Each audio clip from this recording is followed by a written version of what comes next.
Hey, we're just taking this opportunity to wrap up Missional Renaissance, and we had Tom Carlini from Phoenix, and we had Jim Meldrum, Lisa Fife, and the one and only Stefan Reed from South. And man, I know that we give it 10 thumbs up as far as the book goes. Right? More thumbs. I Yeah, would give them up. yeah. So it was a great read for us. I think the big thing that we could drill down and spend a lot of time on is this idea of the scorecard. Because that, for our ministry of change at LifeChurch.tv, the scorecard would radically have to change because of what's measured. Because the three shifts that Missional Renaissance led you to, and basically said the church is going this way, whether do you want to be a part of that or not, and that is becoming outward focused instead of inward focused. What's the second one? Switching from programs to people.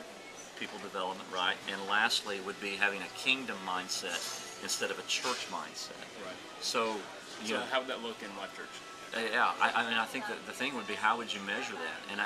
And so one of the things is you'd have to say, well, we got to measure leaders. You know, we've got to from numerically to capacity. Right. And so I think you'd have to look for some training, you know, ways to train, and then measure if those competencies are being gained and being administered. Right. And from an outward focus to you know, kingdom mindset, to where your primary area of interest is developing people. Right, because ministry is going to be, and how ministry spreads and how the gospel spreads is from one person to another, not one program to another. And so if our emphasis is on programs, the ministry doesn't spread as effectively as it could. If our emphasis is on developing people, then just like Jesus did, through one person to another, and the gospel is able to spread. So, Bobby, what do you think? How can we be more kingdom-minded rather than church-minded? I think just on a micro scale, it has to start with cooperation among our campuses. You know, I think if we can't demonstrate it at home, how are we going to take it to the church down the street or the church in Africa? Absolutely. So I think it gives us a chance to, man, let's practice it simply.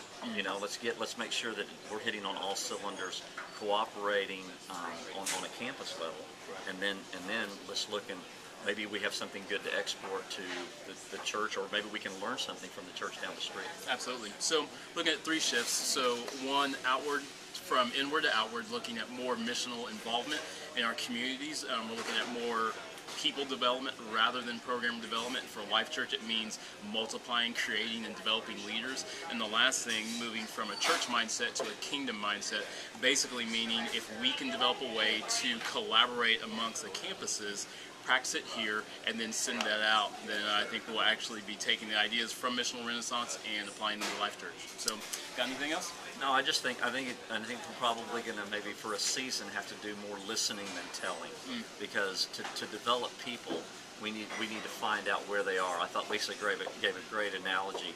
Is let's take their temperature, right. You know, and let's get some internal data from the people that we desire to lead. And listen for a season and then apply instead of just trying to throw them into a program. Sounds good. Yeah. Sounds good. We're all in. So I guess that's it. Remember, whoever finds God finds Life Church.